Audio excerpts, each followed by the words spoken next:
வணக்கம் நேயர்களே. இன்றைய விவாதமேடை நிகழ்ச்சிக்கு உங்கள் அனைவரையும் வரவேற்பதில் மகிழ்ச்சி.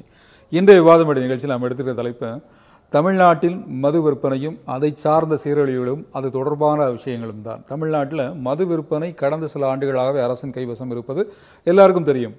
அந்த விற்பனையும் ஆண்டுக்காண்டு அதிகரித்து கொண்டே வருவதும் அனைவரும் அறிந்த செய்திதான். இந்த ஆண்டு மட்டும் இதுவரையிலும் 21,687 கோடி ரூபாய் 67 லட்சம் ரூபாய் அளவிற்கு விற்பனை ஆகியிருக்கிறது என்பது அரசின் கணக்கு. இது அரசு கிடைத்துள்ள வருவாய் என்று குறிப்பிடப்பட்டுள்ள இந்த அளவுக்கு மது விற்பனை நடந்திருக்கு. இன்னும் சொல்லப்போனால் புத்தாண்டு தினத்திற்கு மட்டும் 250 கோடி ரூபாய் இலக்கு நிர்ணயித்திருக்கிறது அரசு. பொங்கலுக்கும் சேர்த்துக் கொண்டால் 650 கோடி ரூபாய்க்கு மது விற்பனை செய்தே ஆக வேண்டும் என்கிற இலக்கு விற்பனை நிர்ணயிக்கப்பட்டிருக்கிறது. ஒரு அரசு எதற்கு இலக்கு நிர்ணயிக்கலாம் என்பதற்கு கணக்கு உண்டு. நலத்திட்டங்களுக்கு இலக்கு நிர்ணயிக்கலாம், இத்தனை பயனாளிகளுக்கு இத்தனை கோடி பேருக்கு நலத்திட்டங்களை சேர்ப்பதற்கு இலக்கு நிர்ணயிக்கலாம், இத்தனை மாதங்களுக்குள் இத்தனை பேருக்கு பயன்களை தருவேன் என்று. மது உடலையும் மனதையும் அழித்து மனித இனத்திற்கு வெறும் சவாலாக இருக்கக்கூடிய ஒரு போதை வஸ்து. காலகாலமாக மனிதர்கள் இதை வெறுத்தும் இதை ஒதுக்கியும் வந்திருக்கிறது சமூகங்கள். இப்படிப்பட்ட ஒரு சூழலில் புத்தாண்டு கொண்டாட்டம், புது நாள், புதுவிதமான விழாக்கள், தைப்பொங்கல் திருநாள் போன்ற தமிழர்களின் முக்கியமான விழா நாட்களுக்கு 650 கோடி ரூபாய் இலக்கு என்பது தமிழகத்தை சீரழிக்கும் ஒரு விஷயமாக சமூக ஆர்வலர்களால் பார்க்கப்படுகிறது. இதுபோன்று இலக்கு நிர்ணயித்து தமிழகத்திற்கு மது விற்பனையை கொண்டு வந்து கொடுத்து தலைமுறைகளை சீரழிப்பது நல்லதுதானா? இந்த இலக்கு நிர்ணயிக்கலாமா என்பது குறித்தான் நம் விவாதிக்கிறோம். இந்த விவாத மேடையில் மோதி விவாதிப்பதற்காக தமிழக வாழ்வுரிமை கட்சியின் தலைவரான திரு வேல்முருகன் அவர்கள் வந்திருக்கிறார். வணக்கம் சார். நம்மோடு பேசுவதற்காக சமூக ஆர்வலரான பாடம் நாராயணன் அவர்கள் வந்திருக்கிறார். வணக்கம் பாடம் நாராயணன் சார். நம்மோடு பேசுவதற்காக டாஸ்மாக் ஊழியர் மாநில சம்மேளனத்தைச் சேர்ந்த திருச்செல்வன் அவர்கள் வந்திருக்கிறார்கள். வணக்கம் திருச்செல்வன். இவர்களோடு பேசுவதற்காக மது குடிப்போர் விழிப்புணர்வு புரட்சி இயக்கத்தின் சார்பில் திரு செல்லப்பாண்டியன் அவர்கள் வந்திருக்கார். வணக்கம் செல்லப்பாண்டியன். நம்மோடு பேசுவதற்காக சேலத்திலிருந்து காந்தியவாதி சசிபெருமாள் அவர்கள் இணைப்பில் இருக்கிறார்கள். அவர்கள் கலந்து கொண்டு பேசலாம். நானும் முதல்ல வேல்முருகன் உங்களிடமிருந்து இந்த விவாதத்தை தொடங்க ஆசைப்படுகிறேன். இந்த புத்தாண்டுக்கு 250 கோடி ரூபாய் அளவிற்கு மது விற்பனை அப்படின்னு அரசு இலக்கு செய்திகள் வெளியாக இருக்கிறது. இதை நீங்கள் எப்படி பார்க்கிறீர்கள்? இல்லை, இது ஒரு மிகப்பெரிய ஒரு மோசமான ஒரு செயலாகவும், ஒரு அரசே ஒரு நாட்டின் குடிமக்களை குடிக்க வைப்பதற்கு அதை எண்ணிக்கை அதிகப்படுத்தி அதன் மூலமாக தனக்கான வருமானத்தை தேடிக்கொள்ள வேண்டும் என்கிற இந்த முயற்சி என்பது மிக ஒரு மோசமான ஒரு கலாச்சாரம். இது ஒட்டுமொத்த எதிர்கால இளைய தலைமுறையை சீரழித்து அவருடைய எதிர்காலத்தை பாழ்படுத்துகிற ஒரு செயல். இதைத்தான் இன்றைக்கு அரசு திட்டமிட்டு செய்கிறது. நீங்கள் குறிப்பிட்டது போல் ஒரு அரசு என்று சொன்னால் மக்களுக்கான நலத்திட்டங்களை திட்டமிட்டு செயலாற்ற வேண்டும். அதை தவிர்த்து அரசாங்கத்தினுடைய உற்பத்தி செய்கின்ற அந்த மதுபான பாட்டிலே குடி வீட்டுக்கும் நாட்டுக்கும் கேடு, உயிருக்கும் ஆபத்து என்று அவர்களே அச்சடித்து அதை ஒட்டியிருக்கிறார்கள். மதுபான கடைகளுடைய அந்த பெயர் பலகையின் கீழும் அந்த வாசகம் இடம்பெறுகிறது. நான் கேட்கிறேன், இன்றைக்கு சென்னை மாநகரத்தில் என்ன நடந்து கொண்டிருக்கிறது? அரசாங்கம் இயற்றிய சட்டத்தை ஆட்டோ தொழிலாளர்கள் மீறுகிறார்கள் என்பதற்காக அவர்கள் இன்றைக்கு கைது, அவர்கள் மீது அபராதங்கள் விதிக்கப்படுவது. நாம் ஹெல்மெட் போடாமல் போனால் சட்டத்தில் ஹெல்மெட் போடலன்னா ஃபைன் விதிக்கப்படுகிறது, தண்டம் விதிக்கப்படுகிறது.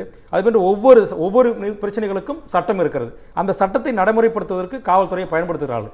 நான் கேட்பது என்பது, ஒரு அரசாங்கம் சட்டம் இயற்றி அதற்கான துறையை உருவாக்கி, அதாவது நம்முடைய இந்த அரசாங்கத்துக்கு துறை இருக்கிறது, அந்த துறையினுடைய பெயரே மதுவிலக்கு அமலாக்கத்துறை. ஆக அந்த மதுவிலக்கு அமலாக்கத்துறை மற்றும் ஆயத்தீர்வுகள் துறைக்கு ஒரு செக்ரட்டரி இருக்கிறார்கள். இந்த செயலாளர் தன்னுடைய மாவட்ட ஆளுமை கீழ் இருக்கக்கூடிய டாஸ்மார்க் எம்டி, ஜிஎம், இதர மாவட்டத்துடைய ஆட்சித்தலைவர்கள், அந்த டாஸ்மார்க்குடைய பிரான்ச் மேனேஜர்கள் அனைவரையும் கூப்பிட்டு மாதத்திற்கு ஒரு முறை ரேஷன் கடை இருக்கிறதா, அரிசி வருகிறதா, மண்ணெண்ணெய் வருகிறதா, குடிக்க தண்ணீர் வருகிறதா, அவர்களுக்கான போதிய அடிப்படை வசதிகள் இருக்கிறதா, பள்ளிக்கு ஆசிரியர் வருகிறார்களா, மருத்துவமனையில் மருந்துகள் இருக்கிறதா, ஆம்புலன்ஸ் இருக்கிறதா என்பதையெல்லாம் இந்த நாட்டுடைய உயர்துறை செயலாளர்கள் ஆய்வு செய்வதற்கு பதிலாக இந்த நாட்டுடைய அரசாங்கம் உற்பத்தி செய்து விற்கப்படுகின்ற அரசாங்க மதுபான கடைகளில் மாசம் மன்னர் மந்திரியை பார்த்து கேட்பாராம், மன்னா மும்மாரி பொழிகிறது என்று சொல்றாங்க. அதுபோல துறையினுடைய செயலாளர்கள் நல்ல தமிழ்நாட்டு மக்கள் நாளுக்கு நாள் குடிக்கிறார்கள். ஏற்கனவே 18 வயதுக்கு மேல் இருந்தவர்கள் குடித்தார்கள், இப்போது 12 வயது பாலகர்கள் கூட குடிக்கிறார்கள், பள்ளி மாணவர்கள் குடிக்கிறார்கள், சிறப்பாக நமக்கு கஜானாக நிரம்பி வருகிறது என்று அதிகாரிகள் சொல்லக்கூடிய, அதை ஆட்சி அதிகாரத்தில் இருக்கக்கூடியவர்கள் மகிழ்ந்து அதற்கான திட்டத்தை தீட்டுவது என்பதும், இப்ப கடந்த தீபாவளியில் 350 கோடி ரூபாய் விற்பனை இலக்கை வெற்றி பெற்றிருக்கிறார்கள். 350 கோடி விற்பனையாகி இருக்கிறது.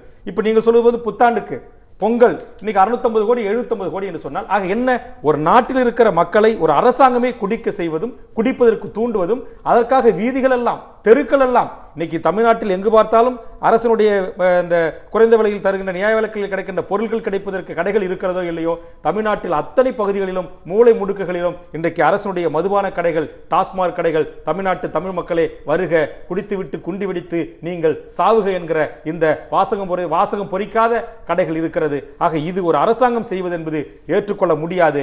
அப்படி அரசாங்கமே செய்கிறது என்று சொன்னால், நீங்கள் சட்டமன்றத்தில் இயற்றுகிற சட்டம், உங்கள் துறை செயலாளர்கள் நடைமுறைப்படுத்த முயற்சிக்கிற சட்டம், அல்லது உங்கள் காவல்துறை நடைமுறைப்படுத்துகிற முயற்சிக்கிற சட்டம் அத்தனையுமே இன்றைக்கு கேள்விக்குறியாகிறது. ஏன் என்று சொன்னால் அதுபோல் சட்டம் தான் இதுக்கும் இயற்றப்பட்டிருக்கிறது. ஆனால் இந்த சட்டத்தை அரசாங்கம் கண்டுகொள்ளாமல் இதற்கு நேர் எதிர்மாறான தவறான நடவடிக்கைகளில் ஈடுபடுவதற்கு வாய்ப்பை நீங்களே உருவாக்கி தந்துவிட்டு ஏனைய அரசு இயற்றிய சட்டங்கள் மீது தடை போடுவதும் அதை கண்காணிப்பதும் அதை ஒழுங்குபடுத்த முயற்சிப்பதும் என்பது ஒரு கேலிக்கூத்தான ஒரு நடவடிக்கையாக இருக்கிறது. இது உலகத்தில் எந்த நாட்டிலும் நடைபெறாத ஒரு விந்தை உலகமாக இன்றைய நம்முடைய இந்திய நாட்டில், குறிப்பாக தமிழகத்தில் இந்த குடி விற்பனையை குறித்து அரசு அதிகாரிகள் ஆய்வு செய்வதும், மாவட்ட ஆட்சியர் ஆய்வு செய்வதும், IAS படித்தவர் மதுபான விற்பனை கடையில் சென்று டாஸ்மாக் கிளாஸில் தண்ணி சாராயத்தை ஊற்றி குடிமகனிடத்தும் குடி என்று சொல்வதும், அதை IPS படித்த அதிகாரிகள் ரிப்பன் வெட்டி டாஸ்மாக் கடையை திறந்து வைப்பதும், அதை இதர படிப்பு மேனேஜ் MBA என்று சொல்லக்கூடிய மாஸ்டர் ஆஃப் பிசினஸ் அட்மினிஸ்ட்ரேஷன் படித்தவர்கள் GM-ஆக இருந்து கடைகளை எந்தெந்த பகுதிகளில் திறந்தார்கள் விற்பனை அதிகமாகும் என்பதை கவர்ந்திருக்கக்கூடிய இடங்களில் கடைகளை திறப்பதும், இன்னும் சொல்ல போனால் பள்ளி, கல்லூரிகள்,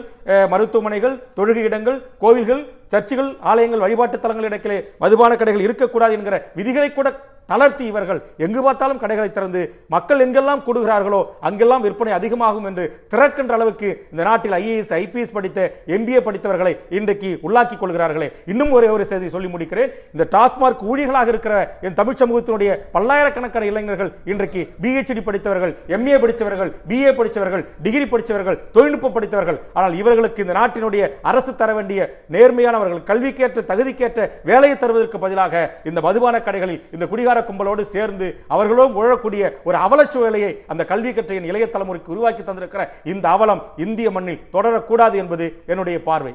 இல்லை சார், நம்மோடு பேசுவதற்காக சேலத்திலிருந்து சசி பெருமாள் காந்தியவாதி இந்த மது விற்பனை ஒழிக்க வேண்டும் என்பதற்கு பல்வேறு போராட்டங்கள் ஈடுபட்டு வருகிறார்.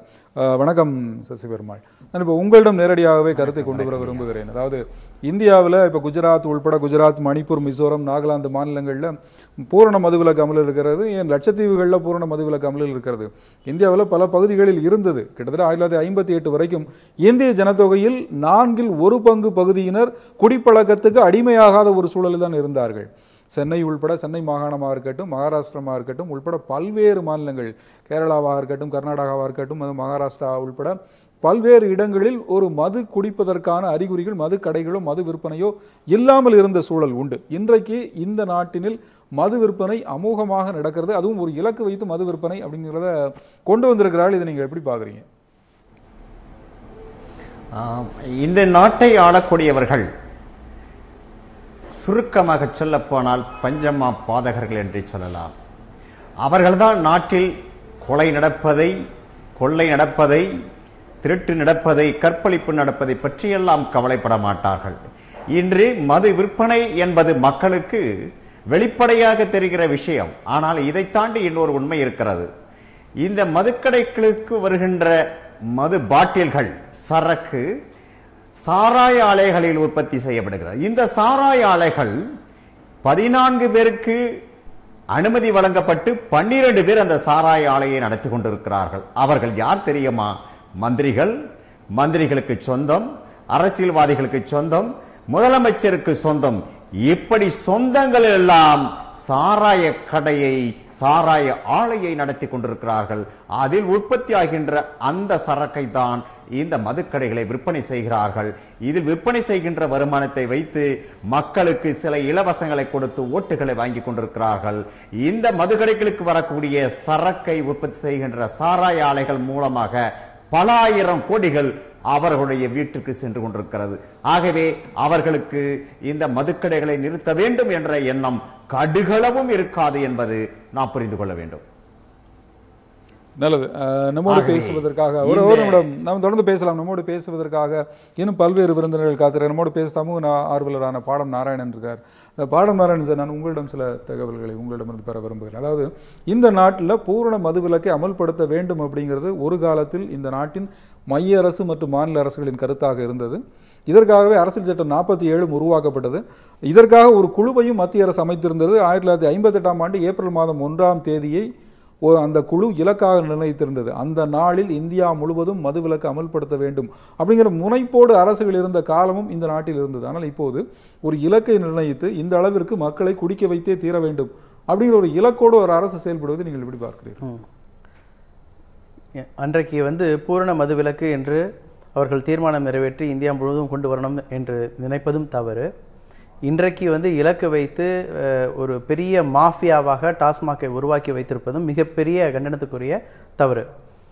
மது குடிப்பது என்பது காலம் காலமாக நம்மளுடைய மனித இனத்தோடு தொடர்புள்ளது.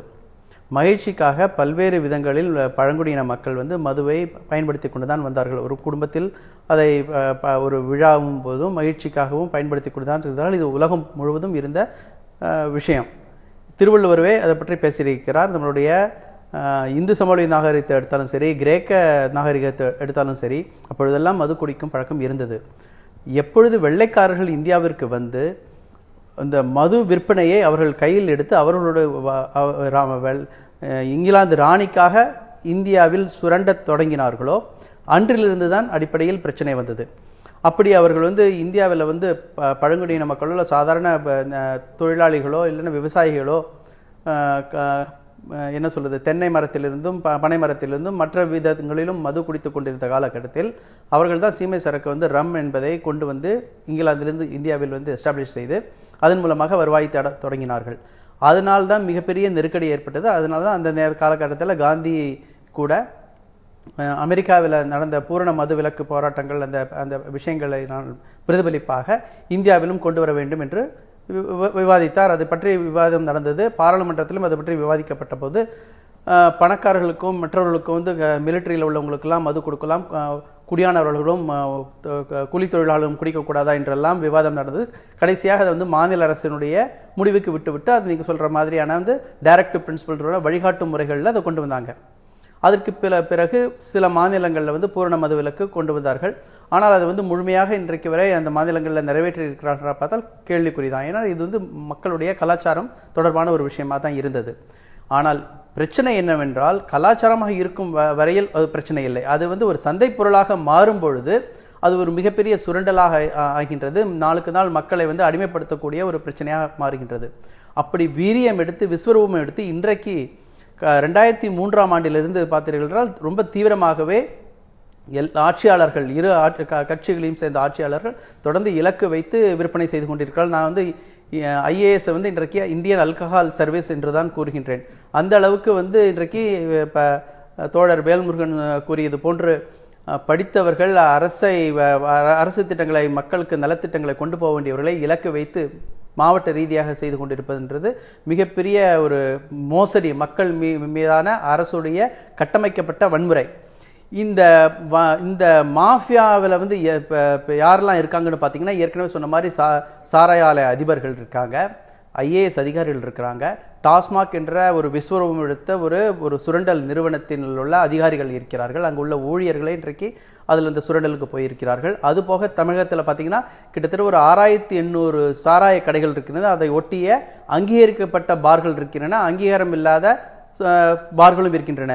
இந்த கிட்டத்தட்ட ஒரு 7000 பார்களை நடத்துபவர்கள் யாருன்னு பார்த்தீங்கன்னா குட்டி தலைவர்கள், வட்ட தலைவர்கள், ஊராட்சி மன்ற தலைவர்கள், எல்லா கட்சியில் இருக்கிற நபர்கள் தான். ஒவ்வொருத்தரும் குறைந்தபட்சம் 4 பேராவது அடியால் வேண்டி இருக்கும். ஏன்னா இந்த மாதிரியான ஒரு மாஃபியா, அது ஒரு மோசமான ஒரு தொழில். அப்போது கிட்டத்தட்ட ஒரு 35,000 பேர் மக்களை சுரண்டி அவர்கள் அந்த பார் மூலமாக வருவாய் எடுப்பதற்கான ஒரு அமைப்பை இன்றைக்கு ஏற்படுத்தி இருக்கிறீர்கள். இன்றைக்கு டாஸ்மாக் பூரண மதுவிலக்கு என்று சொன்னீர்கள் என்றால் இந்த 35,000 பேர் இன்றைக்கு கொள்ளையடித்து கொண்டிருக்கிறார்கள். அவர்களுக்கு என்ன செய்வீங்க? அவங்களை கடலை தாண்டி வேற ஒரு தீவில் கொண்டு போட போறீங்களா? அவர்கள் மற்ற விதங்களில் இன்றைக்கு வன்முறைக்கு ஆளாயிருவாங்க.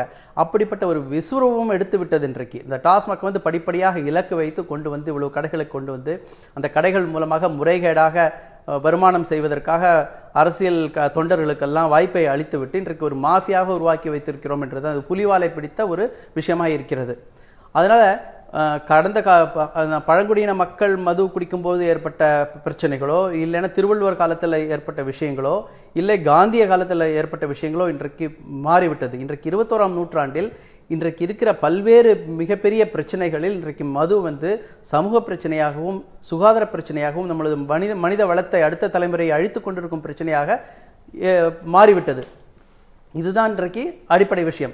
இப்படிப்பட்ட அரசுக்கு வர்ற 21,000 கோடியோ இல்லை 26,000 கோடியோ அந்த மாதிரி ஆண்டுக்கு ஆண்டு இலக்கு வைத்து எடுத்துக்கொண்டு வருவது போக, நான் ஏற்கனவே சொன்ன மாதிரி இந்த 7,000 பார்களில் வர்ற இருக்கும் இந்த தலைவர்கள், இந்த அடியாட்கள், இந்த மாஃபியாக்கள், இந்த சமூக விரோதிகளுக்கு கிடைக்கிற முறைகேடான வருமானம் ஒவ்வொரு விஷயத்திலையும் சாராயத்தை அதிக விலைக்கு விற்பது மட்டுமில்லை, அந்த டாஸ்மாகில் இருக்கிற ஒவ்வொரு சைட் டிஷ்லேருந்து ஆரம்பித்து வாட்டர் பாக்கெட்லேருந்து அதிகமாக கொள்ளையடித்து கொண்டிருக்கிறார்கள். இது எல்லோருமே பங்கு இருக்கிறது. இது கூட்டு கொள்ளை நடந்து கொண்டிருக்கிறது. மக்களை சுரண்டுகிறார்கள். இப்போ இதை எப்படி நிறுத்தப் போகின்றோம்? இதற்குத்தான் இந்த மாதிரியான இலக்குகள். அதுவும் இன்னொரு பிரச்சனை பார்த்தீங்கன்னா, நீங்கள் சொல்கிற ஒரு புத்தாண்டும் போது இலக்கு வைத்து செய்யும் பொழுது இந்த புத்தாண்டு கொண்டாட்டத்தில் தான் அதிகமாக இளைஞர்கள் முதல் முறையாக ஈடுபடுவார்கள். ஒரு புதிய தலைமுறை குடிப்பழக்கத்திற்கு நுழைவது ஒரு புத்தாண்டு கொண்டாட்டத்தின் போதோ, ஒரு பொங்கல் கொண்டாட்டத்தின் போதோ, ஒரு கிறிஸ்மஸ் கொண்டாட்டத்தின் போதோ, தீபாவளி கொண்டாட்டத்தின் போதோ, அதில் வளர் இளம் பருவத்தினர் ஒரு 14 வயசு 15 வயசுக்குள்ளே போயிட்டாங்கன்னா அதில் 10 பேர் குடிக்கு நுழைஞ்சாங்கன்னா அதில் குறைந்தது 4 பேராவது குடிக்க அடிமையாகுவதற்கான வாய்ப்புகள் இருக்கிறது. அடுத்து சாலை விபத்துக்கள் அதிகமாவதற்கான வாய்ப்புகள் இருக்கிறது. பாலியல் வன்முறை, தவறான ஆபத்தான நடவடிக்கைகள், இது எல்லாற்றுக்கும் ஒரு ஒரு ஒரு ஒரு பிளாட்ஃபார்ம் அமைத்து கொடுப்பது இந்த புத்தாண்டு கொண்டாட்டங்கள் தான். அந்த நேரத்தில் இலக்கு வைத்து நடத்துவது என்பது மிகப்பெரிய ஒரு அரசே மக்கள் மேலே செலுத்துகின்ற ஒரு மறைமுகமான வன்முறை. அதுலேயும் இன்றைய காலகட்டத்தில் பார்த்தீங்கன்னா தமிழகத்தை எடுத்துக்கொண்டால் தமிழகத்தில் இன்றைக்கு பொருளாதார இது ஒரு முக்கியமான நிறைய நேரம் இருக்கிறது. நாம் தொடர்ந்து விவாதிக்கலாம். இன்னும் பல்வேறு பிரச்சனை குறித்து பேசலாம். நம்மோடு பேசுவதற்கு இன்னும் 2 விருந்தினர்கள் காத்திருக்கிறார்கள். அவர்களது கருத்தையும் பார்க்கலாம். பார்ப்பதற்கு முன்னால் ஒரு சின்ன விளம்பர இடைவேளை. விவாத மேடை தொடர்கிறது. விவாத மேடையின் இடைவேளைக்கு முன்னர் வரைக்கும் பல்வேறு கருத்துக்களை பார்த்து இப்போ நம்மோடு பேசுவதற்காக டாஸ்மாக் ஊழியர்கள் சம்மேளனத்தில் திருச்செல்வம் அவர்களுக்கு. வணக்கம் திருச்செல்வன் சார். சார், இப்போ இந்த புத்தாண்டுக்கு டாஸ்மாக் ஊழியர்களுக்கு இல்லை டாஸ்மாக் கடைகளில் மது விற்பனைக்கான ஒரு இலக்கு நிர்ணயிக்கப்பட்டிருக்கிறது. அந்த புத்தாண்டு கொண்டாட்டத்தின் போது மக்களை இந்த அளவிற்கு மது குடிக்க வைக்க வேண்டும் அப்படிங்கிற ஒரு நோக்கம் நிர்ணயிக்கப்பட்டிருக்கிறது. நீங்கள் எப்படி பார்க்குறீங்க? அதாவது சார், புத்தாண்டுக்கு மட்டும் இலக்கு தீர்மானிக்கவில்லை. கடந்த 2 ஆண்டு காலமாக டாஸ்மாக் கடைகளில் உள்ள ஊழியர்களை அதிக அளவில் மதுபானங்களை விற்க வேண்டும் என்ற நிர்பந்தம் தொடர்ந்து இருந்து கொண்டிருக்கிறது. காரணம், இன்றைக்கு ஆட்சியில் இருப்பவர்களும் அதிகாரிகளும் விற்பனையாகாத சரக்குகளை அளவுக்கு அதிகமாக கொள்முதல் செய்யப்பட்டதன் விளைவாக இன்றைய கடைகளுக்கு இலக்கு தீர்மானிக்கப்பட்டு அந்த இலக்கை அடையாத ஊழியர்கள் மீது நடவடிக்கை எடுக்கப்படுகிறது. தமிழ்நாட்டில் நல்ல விஷயங்களுக்கு இலக்கு தீர்மானிக்கலாம். ஆனால் போதை பழக்கத்திற்கு இலக்கு தீர்மானிப்போது ஒரு நல்ல அரசுக்கு அழகல்ல என்பது தான் சொல்ல வேண்டியிருக்கு. இன்றைக்கு மது அது எந்த அளவுக்கு இந்த சமுதாயத்தை சீரழித்து கொண்டிருக்கிறது என்பதை நம்ம எல்லாரும் உணர்றோம். ஆனால் அரசாங்கம் ஏன் உணர மறுக்குது? இன்றைக்கு அரசு பல்வேறு வியாபார நிறுவனம் நடத்தி கொண்டிருக்கிறது. குறிப்பாக சிவில் சப்ளை என்ற நிறுவனம் மூலமாக அரிசி பருப்பு வியாபாரம் பண்ணி கொண்டிருக்கிறது. ஆவின் என்ற நிறுவனம் மூலமாக பால் வியாபாரம் செய்து கொண்டிருக்கிறது. கோவடெக்ஸ் என்னும் நிறுவனம் மூலமாக துணி வியாபாரம் செய்து கொண்டிருக்கிறது. இப்படி பல்வேறு நிறுவனங்களில் வியாபாரம் நடந்து கொண்டிருந்தாலும் அதன் நிறுவனங்கள் மூலமாக அரசுக்கு வரக்கூடிய வருமானம் என்பது குறைவு அல்லது நஷ்டத்தில் இயங்க கொண்டிருக்கின்றன. ஆனால் அதீத வருமானம் வரக்கூடிய ஒரு நிறுவனமாக இன்றைக்கு டாஸ்மாக் மாறிக்கொண்டிருக்கிறது. அதுதான் நிதர்சன உண்மை. காரணம், இன்றைக்கு மது குடிப்போருடைய எண்ணிக்கை நாளுக்கு நாள் கூடிக்கொண்டே வருகிறது. இன்றைக்கு சமீபத்தில் ஒரு 3 மாதத்துக்கு முன்பு விற்பனையை பூர்த்தி செய்யாத ஊழியர்கள் மீது டாஸ்மாக் நிர்வாகம் நடவடிக்கை எடுத்தது. காரணம் கேட்டால் அரசுக்கு வருமானம் குறைந்து விட்டது, ஆகவே இந்த ஊழியர் மீது நடவடிக்கை எடுக்கப்பட்டிருக்கிறது என்று நிர்வாக தரப்பில் சொல்லப்படுகிறது. இன்றைக்கு மது விற்பனை குறைவு என்பது அனைத்து தரப்பு மக்களும் வரவேற்கக்கூடிய விஷயம். ஆனால் ஆட்சியாளர்கள் மது விற்பனையை கூட்ட வேண்டும் என்று ஒரு பக்கம் ஊழியர்களை நிர்பந்தம் செய்வது, கடையினுடைய விற்பனை நேரம் என்பது காலை 10 மணி முதல் இரவு 10 மணி வரை. அதன் பிறகு இந்த கடையோடு ஒட்டியிருக்கக்கூடிய மதுக்கூடங்களில் இரவு 10 மணி முதல் மறுநாள் காலை 10 மணி வரை சட்டவிரோதமாக மது விற்பனையை ஊக்குவித்துக் கொண்டிருக்கிறது. இன்றைக்கு அரசுக்கு வர வேண்டிய வருமானத்தில் ஒரு பகுதி தனியார், குறிப்பாக ஆளுங்கட்சியினர், இன்றைக்கு மதுக்கூடம் நடத்தக்கூடிய பெரும்பகுதியினர் ஆளுங்கட்சியினராக இருந்து கொண்டிருக்கிறார்கள். அவர்கள் வருமானம் பார்ப்பதற்கு ஒரு ஏற்பாடு என்பது இன்றைக்கு நடந்து கொண்டிருக்கிறது. ஊழியர்களை பொறுத்தவரை இன்றைக்கு டாஸ்மாகிலே கடந்த 10 ஆண்டுகளுக்கு மேலாக பணியாற்றிக் கொண்டிருக்கின்ற இந்த ஊழியர்கள் தாங்கள் ஒரு அரசு பணியிலே சேர்ந்திருக்கிறோம் என்ற எதிர்பார்ப்போடு இந்த பணியிலே சேர்ந்தார்கள்.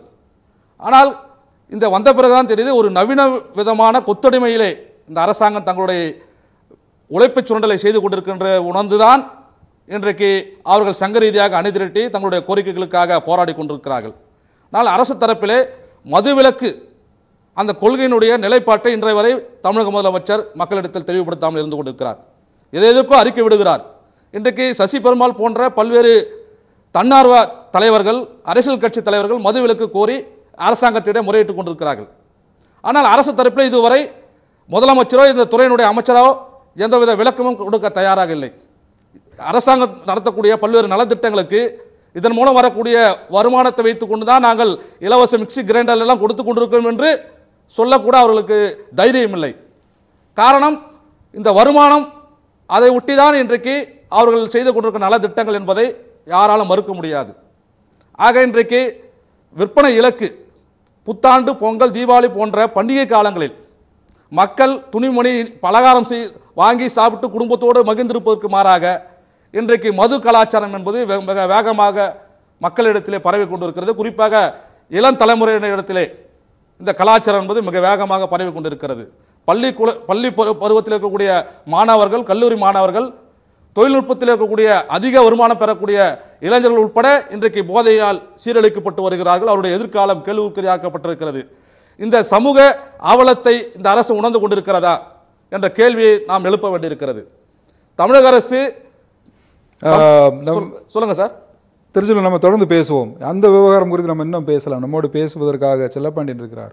செல்லப்பாண்டியன், இப்போ நீங்கள் இந்த விவாதத்தில் அரசு மது விற்பனைக்கு ஒரு இலக்கு நிர்ணயித்திருப்பதை நீங்கள் எப்படி பார்க்கிறீர்கள்? ஒரு இலக்கு நிர்ணயிப்பது சரிதானா இல்லையா? உங்களுடைய கருத்து என்ன? அதாவது தமிழ்நாட்டில் அற்புதமான ஒரு சிறந்த அறிவாளிகளை 1967 நாங்கள் சாதாரண கிராமத்தை சார்ந்தவர்கள், படிப்பறிவு இல்லாதவர்கள், நல்ல ஒரு சிறந்த அறிவாளி இந்த தமிழ்நாட்டிலே ஆட்சி செய்ய வேண்டும் என்ற நோக்கத்திலே தேர்ந்தெடுத்து அனுப்பினோம். 67 இன்றைய காலகட்டம் வரை அவர்கள் கொள்கை முடிவு ஒன்று எடுத்து விட்டார்கள்.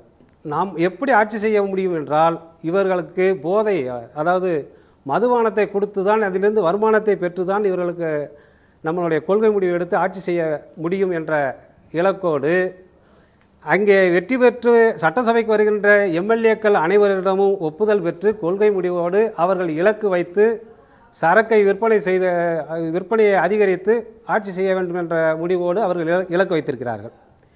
இங்கே வந்திருக்கக்கூடிய நமது ஐயா தமிழர் வாழ்வுரிமை கட்சியினுடைய தலைவர் வேல்முருகன் ஐயா அவர்களும், காந்தியவாதி சசி பெருமாள் ஐயா அவர்களும் மற்றும் பாலம் நாராயணன் போன்றவர்களும் மதுவிலக்கு வேண்டும் என்று அவர்கள் ஒரு இலக்கோடு போய்கொண்டிருக்கின்றார்கள்.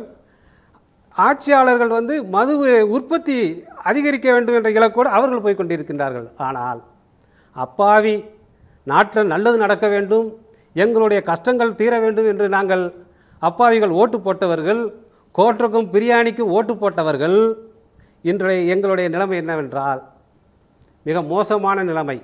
இலங்கையிலே 1.5 லட்சம் தமிழர்கள் அங்கே போரிலே இறந்தார்கள். அங்கே போர்க்குற்றவாளி ராஜபக்சே. ஆனால் இன்று தினந்தோறும் 47 பேர் தினந்தோறும் தமிழ்நாட்டிலே செத்து கொண்டிருக்கின்றார்கள். இந்த பார்க்குற்றவாளிகள் யார்? நாங்கள் அப்பாவிகள். ரேஷன் கடையில் அரிசி கொடுக்கிறார்கள், பருப்பு கொடுக்கிறார்கள் என்று வாங்கினோம். அதே போல தான் டாஸ்மார்க்கில் ஏதோ நமக்கு உடம்புக்கு ஏதோ ஒரு பானம் கொடுக்கிறார்கள் என்று தெரியாத்தனமாக குடித்து விட்டோம். எங்களை குடிக்க அடிமைப்படுத்தி விட்டார்கள். இன்றைக்கு 21/1/1963 மது ஆதரவாளர்கள் மாநாடு கும்பகோணத்திலே தந்தை பெரியார் அவர்கள் மாநாடு நடத்தினார்கள். இன்றோடு இந்த ஆண்டோடு 50 ஆண்டுகள் நிறைவேறுகின்ற வேளையிலே சொல்லிக்கொள்கின்றேன், தந்தை பெரியார் வழியிலே இந்த தமிழ்நாட்டிலே ஆட்சி செய்தவர்களும் மதுவிலக்குக்கு போராடுபவர்களும் சிறந்த அறிவாளிகள். நாங்கள் சாதாரண குடிமக்கள். இனிமேல் எங்களுக்கு நீங்கள் எந்த இலக்கு வைத்து வேண்டாலும் பக்கத்தில் அமர்ந்திருக்கின்ற திருச்செல்வன் ஊத்தி கொடுப்பவர்களுக்கு உரிமைகள் கேட்டு அமர்ந்திருக்கின்றார். ஆனால் நாங்கள் உயிரை பணயம் வைத்து குடித்து கொண்டிருக்கின்ற நாங்கள் உரிமைகள் கேட்க தொடங்கிவிட்டோம். வருங்காலத்திலே பார்பற்றி பேசிட பாராளுமன்றத்திலே தயாராகவும், சரக்கு பற்றி பேசிட சட்டசபையிலும் தயாராக 16% இன்றைக்கு பல கூட்டணி கட்சிகள் பேசிக் கொண்டிருக்கின்றார்கள். எனக்கு இத்தனை சதவீதம், உனக்கு இத்தனை சதவீதம். செல்லப்பாண்டியன் தொடர்ந்து பேசுவோம், நிறைய விவாதிக்கலாம். நான் வேலுமணி சார் உங்களிடம் வர விரும்புகிறேன். இப்போ நம்ம பல்வேறு தரப்பு விருந்தினர் சொல்லுறதும் ஒரே கருத்து தான் சொல்கிறாங்க. அதாவது மது குடிப்போர் எண்ணிக்கை அதிகரிப்பது நல்லதல்ல அப்படிங்கிறது எல்லாருக்குமே தெரிந்தது. இன்றைக்கு இருக்கிற இளைஞர்கள் 65% பேர் மது பழக்கத்திற்கு அடிமையாக இருக்கிறார்கள் அப்படிங்கிறது நம்முடைய புள்ளி விவரங்கள். அதாவது இது ஓரளவுக்கு எடுக்கப்பட்டது. இன்னும் தெரியாத புள்ளி விவரங்கள் நிறைய உண்டு. அதுவும் தமிழ்நாட்டில் மது குடிப்பதற்கான வயது அப்படின்னு பார்த்தீங்கன்னா 21 தொடங்குறது. ஆனால் அதற்கும் கீழ் உள்ளவர்கள், +2 மாணவர்கள், நீங்கள் ஏற்கனவே குறிப்பிட்ட மாதிரி உங்கள் உரையில் 6ஆம் வகுப்பு படிக்கும் மாணவர்கள் எல்லாரும் மது குடிப்பதற்கு அடிமையாகிறார்கள் அப்படிங்கிற ஒரு சூழல் ஏற்பட்டிருக்கு. இந்த நிலையை எப்படி பார்க்கிறீர்கள்? இதை எப்படி தவிர்க்கலாம்? இல்லை, இதான் இது இந்த பன்னாட்டு கலாச்சாரம், இந்த நுகர்வு கலாச்சாரம் என்று சொல்லக்கூடிய இது இந்தியாவில் எப்போது உள்ளே நுழைந்ததோ அதிலிருந்து நம்முடைய இளைய தலைமுறை சீரழிவுக்கு ஆளாகி இருக்கிறார்கள். ஒன்றில் நாளைக்கு புத்தாண்டு பிறக்கிறது. நீங்கள் சென்னை மெரினாவில் சென்று பாருங்கள். அங்கு வருகின்ற ஒரு 10,000 பேர் கூடுகிறார்கள் என்று சொன்னால் அதில் 60%க்கும் மேற்பட்ட இளைஞர்களுடைய கையில் பீர் பாட்டில்களும் விலை உயர்ந்த மது பாட்டில்களும் தான் இருக்கிறது. கொண்டாட்டத்தின் அடையாளமாகவே அது மாறி. ஆமா, அதோடு மட்டுமல்ல, ஒரு காலத்தில் நம் கிராமப்புறங்களாக இருந்தாலும் சரி, நகர்ப்புறங்களாக இருந்தாலும் சரி, ஒருவர் குடித்து விட்டு வீட்டுக்கு வருகிறார் என்று சொன்னால் அவர் வீட்டில் இருக்கிற பெரியவர்கள், தாத்தா, பாட்டி, அம்மா, அப்பா, அண்ணன் உறங்கிவிட்டார்கள் என்று பிறகு அப்படியே அவர் குடித்தால் அதை மறைத்து கொண்டு தெரியாதனமாக அவருடைய இருக்கையில் போய் சென்று அமர்வார், இல்லை படுக்கிறதுக்கு செல்வார். ஆனால் இன்றைக்கு அந்த குடிப்பழக்கம் என்பது அந்த குடும்பத்தால் அங்கீகரிக்கப்படுவது போல் ஒரு தோற்றத்தை இன்றைக்கு ஊடகங்களும் தொலைக்காட்சி தொடர்களும் சினிமாக்களும் இன்றைய சமூகத்தில் உருவாக்கிவிட்டன. ஆக இன்றைக்கு பெரியவர்கள் யாரால குடிக்கலாம், குழந்தைங்க யாரால குடிக்கலாம், அம்மாவை போய் ஆம்லேட் போட்டுவான்னு சொல்றான், குழந்தைய அனுப்பிச்சு, சின்ன பொண்ணு அனுப்பிச்சு போய் கடையில் போய் டாஸ்மாக் கடையில் போய் குவார்டர் பாட்டில் வாங்கிட்டு வாங்க அம்மா சொல்றாங்க. இதையெல்லாம் இந்த சமூகம் அங்கீகரிக்கக்கூடிய, ஏற்றுக்கொள்ளக்கூடிய ஒரு மனதளவில் இதை பக்குவப்படுத்துகிற ஒரு செயலையும் இந்த நாட்டில் இருக்கிற பல்வேறு துறைகள் இன்றைக்கு செய்து கொண்டிருக்கின்றன.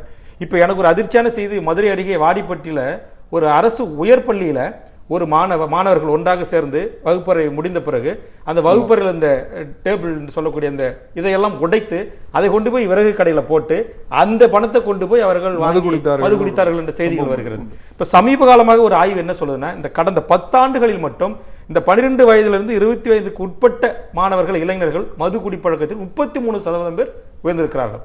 இப்ப நான் முதல்ல 2001 சட்டமன்ற உறுப்பினராக இருக்கின்ற போதும் 2006 2011 சட்டமன்ற உறுப்பினரும் சாலை விபத்துகளுடைய உயிர் பலிகளுடைய எண்ணிக்கை 10,000க்குள்ள இருந்துச்சு. ஆனா இன்றைக்கு புள்ளி விவரம் ஒரு ஆண்டுக்கு கிட்டத்தட்ட 25,000 பேர் சாலை விபத்துகள் இறக்கிறார்கள். அதில் சர்வாதிக்கு மேலாக அந்த இறப்புக்கான அடிப்படை காரணம் குடிபோதையில் வாகனங்கள் ஓட்டுவது, குடித்துவிட்டு ஓட்டுவது, இது போன்ற இதெல்லாம் தெரியுது அரசுக்கு. இன்னும் சொல்ல போனால் இவங்க எல்லாம் இந்த 20,000 கோடி லாபம் வருது, 40,000 கோடி லாபம் வருதுன்றாங்களே, இந்த லாபத்தில் இன்றைய ஒரு புள்ளி விவரம் நம்முடைய தமிழ்நாட்டுடைய சுகாதாரத்துறைக்கு ஒதுக்கின்ற அந்த தொகையில் 50% மேலாக அதற்கான மருந்து மாத்திரைகள், அந்த உயிரை காப்பாற்றுவதற்கான நோய் தடுப்பு மருந்து மாத்திரைகளை வாங்குவதற்கான அந்த பணம் கிட்டத்தட்ட ஒரு 15,000-20,000 கோடி எதற்கு செலவிடப்படுகிறது என்று சொன்னால், இந்த குடிப்பழக்கத்திற்கு அடிமையாகி இந்த ஈரலை வெந்து, குடல் வெந்து, பல்வேறு விதமான நோய்க்கு ஆளாகி வருகின்ற இந்த செக்டார், இந்த மக்களுக்காகத்தான் அந்த பணம் செலவிடுது. நான் கேட்கிறேன், நீங்க இதை தடுத்து நிறுத்துங்க, அதுல உங்களுக்கு மிச்சமாவாத? இன்றைக்கு அதே மாதிரி போதை, பீடி, சிகரெட்டு, இன்னைக்கு அதுல பல்வேறு விதமான நோய்கள் உருவாகிறது. புற்றுநோயிலிருந்து அத்தனை விதமான நோய்கள் உருவாகுது. ஆக அதை தடுப்பதற்கு அரசு கிட்ட நடவடிக்கை. அதுல நீங்க சொல்றீங்க போய் சினிமாவிலையும் டிவிலையும் புகைப்பிடிக்கிறது குற்றம், தண்டனைக்குரிய குற்றம் சொல்றீங்க. ஏன் அந்த தண்டனைக்குரிய குற்றத்தை அனுமதிக்கிறீங்க? பல்வேறு விதங்கள்ல சொல்லியிருக்கீங்க, பல்வேறு கருத்துக்களை சொல்லிங்கன்னா அந்த சமூக அவலங்கள் எப்படியெல்லாம் நிகழ்கிறது, அதில் மக்களின் பணம் எந்த அளவுக்கு செலவாகிறதான்னு சொல்லியிருக்கிறீர்கள். இன்னும் நம்ம தொடர்ந்து விவாதிப்போம், நிறைய கருத்துக்கள் பரிமாறலாம். இந்த மதுவினால் அதிகரிக்கின்ற மது பழக்கத்தினால் சமூகத்தில் என்னென்ன தீமைகள் நிகழ்கின்றன, எந்த விதத்தில் இது மக்களை பாதிக்கிறது அப்படிங்கிறதையும் விருந்தினரிடம் கேட்டு தெரிந்து கொள்ளலாம். தெரிந்து கொள்வதற்கு முன்னாடி சின்ன இடைவேளை. விவாத மேடை தொடர்கிறது. விவாத மேடையில் இப்போ மது விலக்கு பற்றி பேசிக் கொண்டிருக்கிறோம். இல்லை மதுவினால் ஏற்படுகின்ற சீரழிவு குறித்து நம்மோடு பேசுவதற்கு விருந்தினர்கள் பல பேர் இருக்கிறார்கள். நான் காந்தியவாதி சசி பெருமாள் அவர்களிடம் வர விரும்புகிறேன். ஐயா, இந்த மதுவினால் ஏற்படக்கூடிய சமூக அவலங்கள் ஒரு சிலவற்றை வேல்முருகன் அவர் குறிப்பிட்டார்கள். நீங்கள் இந்த மதுவினால் ஏற்படக்கூடிய மிகப்பெரிய சமூக அவலமாக எதை கருதுகிறீர்கள்? ஐயா, கலாச்சார சீரழிவுகள் சொன்னால் சேலத்தில், எங்களுடைய சேலத்தில் எடுத்துக்கலாம். சில மாதங்களுக்கு முன்பு மது குடித்து வெற்றி தன்னுடைய மகளையே கற்பழிக்க துணிந்த கணவனை அறிவாளால் வெற்றி கொன்றாள் என்ற செய்தி நீங்கள் படித்திருப்பீர்கள். இதைவிட கேவலம் என்னவாக இருக்கும்? நாங்கள் மதுவிலக்கு பேரணி நடத்துகிற போது, சேலத்திலிருந்து சென்னை பாத யாத்திரை வருகிற போது, வழிநெடுகே அந்த மாணவர்களை சந்திக்கிற போது 8ஆம் வகுப்பு படிக்கிற மாணவன் அவனுடைய புத்தகத்தை விற்றுவிட்டு கூட மதுவை குடிக்கிறான் என்ற அவலம் இருக்கிறது. இன்று சென்னையிலே பார்க்கிற போது மாணவிகள் கூட பெரும்பான்மையாக மாணவர்களோடு இணைந்து குடிக்கிறார்கள் என்ற மனவேதனை இருக்கிறது. எங்கு பார்த்தாலும் மது குடித்தவர்கள் தன்னுடைய உடல் நலத்தை கெடுத்து கொண்டு, உடல் ஆற்றலை கெடுத்து கொண்டு, உழைப்பதற்கு லாய்க்கியற்றவராக, மனைவிக்கு கணவனாக இருப்பதற்கு லாய்க்கியற்றவராக, தந்தைக்கு அம்மாவுக்கு மகனாக இருப்பதற்கு லாய்க்கியற்றவனாக, இன்று சமுதாயத்துக்கே லாய்க்கியற்றவனாக இருந்து தற்கொலை செய்து கொண்டிருக்கின்ற சம்பவங்கள் ஏராளமாக நடந்து கொண்டிருக்கிறது. இன்று கணவனுக்கும் மனைவிக்கும் நடக்கின்ற சம்பவங்கள், கணவன் தற்கொலை, மனைவி தற்கொலை, சிறுவர்கள் அத்தனை பேரும் இன்று அனாதை ஆசிரமங்களிலே படிக்கின்ற அவல நிலை இருக்கிறது என்றால் அதற்கு அடிப்படை காரணம் மது என்பது யாராலும் மறுக்க முடியாத உண்மை. இன்று சாலை விபத்துகள் இந்தியாவிலேயே முதலிடம் தமிழ்நாடு என்று புள்ளி விவரம் சொல்லுகிறது. இன்று இளம் விதவைகளுடைய எண்ணிக்கை இந்தியாவிலேயே முதல் மாநிலமாக தமிழ்நாடு வந்து கொண்டிருக்கிறது. இளம் தலைமுறைகளை நாம் இழந்து விட்டு நிற்கிறோம். இன்று நாட்டில் நடக்கக்கூடிய லஞ்சம், ஊழல், கெடுதல்கள் அத்தனையும் கண்முன்னே நடக்கிறது கூட அதை கண்டும் காணாமல், ஏன் அதை பற்றி தெரியாது இருக்கும் அளவு கூட இந்த போதை அவர்களை மயக்கி விடுகிறது. இப்படி அறிவாற்றலை, உடல் ஆற்றலை கெடுத்து கொண்டிருக்கக்கூடிய மது இந்த நாட்டை விட்டு துரத்த வேண்டும். நல்லதுங்க ஐயா, நல்ல கருத்துக்கள் சொல்லியிருக்கேன். நாராயணசாமி, இப்போ உங்கள்கிட்ட வர விரும்புகிறேன். இப்போ தமிழ்நாட்டில் கடந்த ஆண்டை விட இந்த ஆண்டு பெண்களுக்கு எதிரான வன்முறை குற்றங்கள் 50% அதிகரித்தது அப்படிங்கிறது police record, police crime branch கொடுத்துருக்கிற அவங்களுடைய புள்ளி விவரங்கள்லேருந்து தெரிகிறது. இதற்கு காரணமாகவும் அவர்கள் சுட்டி காட்டுவது மதுவைத்தான் காட்டுகிறார்கள். இந்த மாதிரியான சமூக அவலங்கள் இன்னும் எந்தெந்த கோணங்களிலெல்லாம் நிகழ்கிறது, இதை நீங்கள் எப்படி பார்க்கிறீர்கள்? முதல்ல இந்த புள்ளிவிவரம் பற்றி ஒரு விளக்கம் கொடுக்கறதுக்கு விரும்புகிறேன். ஏன்னா கடந்த சில ஆண்டுகளாக நம்ம சட்டத்தை பற்றி அதிகம் பேசிக்கொண்டிருக்கோம், விழிப்புணர்வு வந்து கொண்டிருக்கிறது. அதனால் பெண்களுக்கு எதிரான பாலியல் குற்றங்கள் வர்ற போது காவல்துறையில் போய் முறையிடுவதற்கான வாய்ப்புகள்லாம் அதிகரித்ததுனால புள்ளி விவரங்கள் அதிகமாக காண்பிக்கின்றது. ஆனால் காலமாகவே தலைமுறையாக பெண்களுக்கு எதிரான குற்றங்கள் தொடர்ந்து நடைபெற்று தான் இருக்கின்றன. இன்றைக்கு நுகர்வு கலாச்சாரத்தில் சந்தை பொருளாதாரம் இன்றைக்கு வீரியமடைஞ்சு ஒரு சுனாமி மாதிரி வீசிக்கொண்டிருக்கிறது. எல்லாரும் இந்த சந்தை பொருளாதாரத்திற்கு நுகர்வுக்கு அடிமையாகி கொண்டிருக்கிறோம். முழுக்க அப்படி தான் ஆகிக்கொண்டிருக்கிறது. அதில் இன்றைக்கு மது, புகையிலை போன்ற விஷயங்கள் ரொம்ப வீரியமடைந்து அது மக்களை முழுமையாக முடக்கி விட்டது. அதுலேயும் பார்த்திங்கன்னா இந்தியா போன்ற வளர்ந்து வரும் நாடுகளில் அதிகமானவர்கள் இளைஞர்கள், குழந்தைகள்.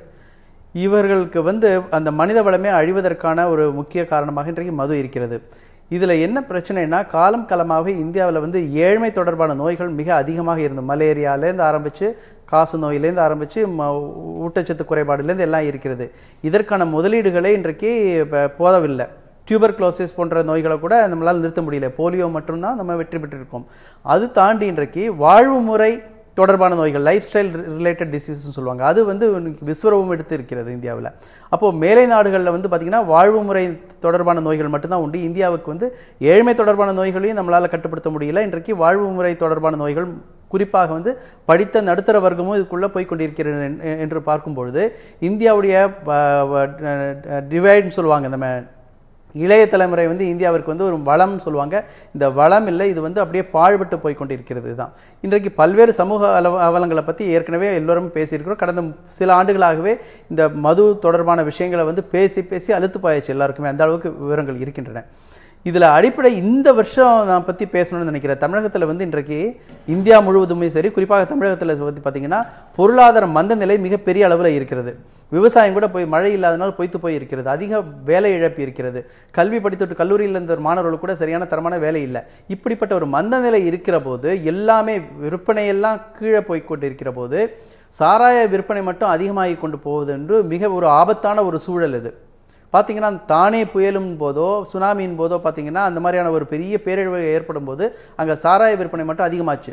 அது மாதிரி இன்றைக்கு பொருளாதார மந்த நிலை இருக்கிற போது அப்போது மக்களை பாதுகாக்க வேண்டிய திட்டங்கள் எல்லாம் கொண்டு வருவதற்கு பதில் இலக்கு வைக்கும் பொழுது மிகப்பெரிய ஒரு ஆபத்தான ஒரு சூழலை தமிழகத்தில் உருவாக்கி கொண்டிருக்கிறோம் என்பதை நம்ம ஆட்சியாளர்கள் புரிந்து கொள்ள வேண்டும். நம்ம எல்லோருமே புரிந்து கொள்ள வேண்டும். இது ஒரு டெட்லி காக்டெயில்ன்ற மாதிரி சொல்லுவாங்க. காக்டெயில் குடிப்போம்ல, மதுவும் பொருளாதார மது விற்பனையை அதிகரிப்பும் நுகர்வும் அதே சமயத்தில் பொருளாதார மந்தலையும் சொல்கிறப்ப அந்த காக்டெயில்ன்றது வந்து ஒரு எக்ஸ்ப்ளோசிவ் சிச்சுவேஷன். இது வந்து ஒரு திருப்பி வந்து மீள முடியாத அளவுக்கு அதல பாதாளத்தில் வந்து ஒட்டுமொத்த சமூகத்தை தள்ளுற விஷயம். இது தமிழகத்தில் மட்டும் இல்லை, தென்னிந்தியாவிலேயே அதிகமாக பார்த்தீங்கன்னா ஆந்திர பிரதேசில் இருக்குது, கேரளாவில் பார்த்தீங்கன்னா பெர் கேபிட்டா கன்சம்ஷன் தனி மனித நுகர்வு வந்து ரொம்ப அதிகமாக இருக்குது, தமிழகத்தில் அதிகமாக இருக்குது, புதுச்சேரியில் அதிகமாக இருக்கிறது. பல்வேறு பிரச்சனைகளை பார்த்துக்கணும். ஒரு 8 மாதம் முன்னால் பார்த்தீங்கன்னா சென்னையில் வந்து நம்மளுடைய தமிழக முதலமைச்சர் போகும்போது அவங்களுடைய கான்வாயில் வந்து ஒரு சின்ன விபத்து ஏற்பட்டது. அதிர்ஷ்டவசமாக முதலமைச்சருக்கு எதுவும் ஆகலை. என்னன்னு பார்த்தீங்கன்னா ஒரு குடித்து விட்டு போகிற வந்து முதலமைச்சருக்கே பாதுகாப்பு இல்லாத ஒரு சூழலை உருவாக்கினாங்க. இப்போ கடந்த மாதம் பார்த்தீங்கன்னா நம்ம புதுச்சேரி முதல்வர் வந்து சென்னையிலேருந்து போகும்போது திருப்பி ஒரு சின்ன விபத்து ஏற்பட்டு அதுலேயும் பார்த்தீங்கன்னா ஒரு குடித்து விட்டு போனவர் வந்து அந்த விபத்தை ஏற்படுத்தினார். அன்றைக்கு முதலமைச்சர்களே சாலையில் போவதற்கு பாதுகாப்பு இல்லாத ஒரு சூழல் இருக்கும் பொழுது சாமானியர்களுக்கு எப்படி இருக்க முடியும்? அப்படிப்பட்ட ஒரு சூழல் தான். ஏற்கனவே சாலை விபத்துக்களை பற்றி பேசுகிற ஒரு ஆண்டுக்கு தமிழகத்தில் வந்து 16,400 பேர் செத்து கொண்டிருக்கிறார்கள். கடந்த 5 ஆண்டுகள் 75,000 பேர் செத்து கொண்டிருக்கிறார்கள். அதே சமயத்தில் பார்த்தீங்கன்னா கடந்த 5 ஆண்டுகள், இப்போ 2 ஆண்டுகள் முடிந்து விட்டது, இன்னும் 3 ஆண்டுகள் முடிந்ததுக்கப்புறம் 5 ஆண்டுகளில் மட்டும் நம்மளுடைய இந்த அதிமுக ஆட்சியில் மட்டும் 1,25,000 கோடி ரூபாய்க்கு மேலே சாராய விற்பனை ஆவதற்கான சாத்தியக்கூறுகளை நான் ஏற்கனவே புரிந்து கொள்கிறேன். அதுலேயும் பார்த்தீங்கன்னா இன்றைக்கி அரசுக்கு வர்ற வருமானம் ரொம்ப குறைஞ்சு போச்சு பொருளாதார மந்த நிலையினால. மற்ற எந்த விதத்திலையும் வராமல் சாராயத்தின் மூலமாகத்தான் இன்றைக்கு அரசுக்கு சம்பளமே, அரசு ஊழியர்களுக்கு சம்பளமே கொடுக்க வேண்டிய ஒரு நிலை இருக்கிறது. கிட்டத்தட்ட 20லேருந்து 25 விழுக்காடு வரையும் அரசுக்கு வரும் தனி மனித வருவாயில் சாராயத்தின் மூலமாக வருதான். அப்போ பிரெட் வின்னர் ஆகுது. ஒரு குடும்பத்தை காப்பாற்ற வேண்டிய தந்தை மாதிரி இன்றைக்கு தமிழக அரசை நடத்த வேண்டிய ஒரு ஸ்தானத்தில் வந்து இன்றைக்கு சாராய கடையை டாஸ்மாகை வச்சு அதை ஒரு மாஃபியாவை நடத்தி கொண்டிருக்கிறது. எதிர்காலத்தை வந்து நல்ல கருத்துக்களை முன்வைத்திருக்கிறீர்கள். நான் திருச்செல்வன் சார், இப்போ உங்களிடம் வர விரும்புகிறேன். அதாவது இந்த நாட்டில் இப்போ கொண்டாட்டம் அப்படின்னா அது மதுவோடு தான் அப்படிங்கிற ஒரு சூழலை கொண்டு வந்து விட்டார்கள். இதை எப்படி பார்க்குறீங்க என்பதுதான் சார் இதனுடைய பின்னணி. இன்றைக்கு மேலை நாடுகளில் இருக்கக்கூடிய அந்த கலாச்சாரம் இன்றைக்கு படிப்படியாக நம்மை போன்ற வளரும் நாடுகளையும் அது கவி கொண்டு இருக்குது. ஒன்றும் மதுக்கு மட்டுமல்ல, அனைத்துக்குமே இது பொருந்தும். இன்றைக்கு இளைஞர் சமுதாயத்தில் இன்றைக்கு ஒரு விழா பண்டிகைன்ற போது ஒரு புது படத்துக்கு போகிற கலாச்சாரம் தான் இருக்கும். அது தனக்கு விருப்பமான நட்சத்திரத்தினுடைய படம் வெளியிடும்னா அன்றைக்கி போய் சினிமா தேட்டரில் போய் குவிஞ்சிக்கிட்டு இருப்பாங்க. ஆனால் இன்றைக்கு பார்த்திங்கன்னா டாஸ்மாக் கடையிலையும், நட்சத்திர விடுதிகளிலும், கேளிக்கை மையங்களிலும், ரிசார்ட்டுகளிலும் இன்றைக்கி பத்திரிகையில் விளம்பரம் வந்துகிட்டே இருக்குது, பேக்கேஜ். இந்த கலாச்சாரம் சமீப காலமாக வந்திருக்குது. இது சமுதாயத்தை மேலும் சீரழிக்கக்கூடிய கலாச்சாரம் என்பதை அழுத்தமாக சொல்ல வேண்டியிருக்கிறது. இந்த இளைஞர்கள் அவர்களை ஒரு குறிப்பிட்ட இடத்திலே அவர்களை தடுத்து நிறுத்தி அவர்களை புரிய வைக்கவில்லை என்று சொன்னால் நம்முடைய எதிர்கால சந்ததி முழுக்க முழுக்க போதை சந்ததியாக மாறக்கூடிய அபாயம் இருக்கிறது தான் சொல்ல வேண்டியிருக்குது. நல்ல சார், நல்ல கருத்துக்களை முன்வைத்திருக்கிறீர்கள். இன்றைய இளைஞர்கள் அல்லது இளைய சமுதாயத்தின் ஒரு பகுதி, ஒரு பெரும்பான்மை பகுதி என்று சொல்லலாம், அவர்களுக்கு கொண்டாட்டம் அப்படிங்கிற ஒரு வார்த்தை அப்படின்னா அதோடு இணைந்து, மதுவோடு இணைந்து தான் கொண்டாட்டம் அப்படின்னு பார்க்கிற ஒரு நிலையே இருக்கிறது. ஒரு விழா, ஒரு திருவிழா, ஒரு மகிழ்ச்சி, ஒரு நல்ல நாள், ஒரு நல்ல தருணம், ஒரு நல்ல விழா அப்படிங்கிறது எல்லாமே மது தவிர வேறு எதுவும் இல்லை அப்படிங்கிற ஒரு கண்ணோட்டத்திற்கு இந்த சமூகம் திருப்பப்பட்டிருக்கிறதோ அப்படிங்கிற ஒரு பதவதைப்பு நல்லவர்கள் நெஞ்சிலெல்லாம் உருவாகி இருக்கிறது. அப்படி ஒரு சூழலில் இந்த இளைய சமுதாயம் நடைபோடுமானால் எதிர்கால தமிழகம் இரண்டதாக போய்விடும் என்பதுதான் இன்றைக்கு இருக்கின்ற பெருவாரியான கருத்தாக இருக்கிறது. இது குறித்து விவாதிக்கலாம். இன்னும் இந்த பிரச்சனைக்கு தீர்வு காண்பது எப்படி என்பது குறித்து விருந்தினரிடம் கருத்துக்களை திரட்டலாம். திரட்டுவதற்கு முன்னால் சின்ன இடைவேளை.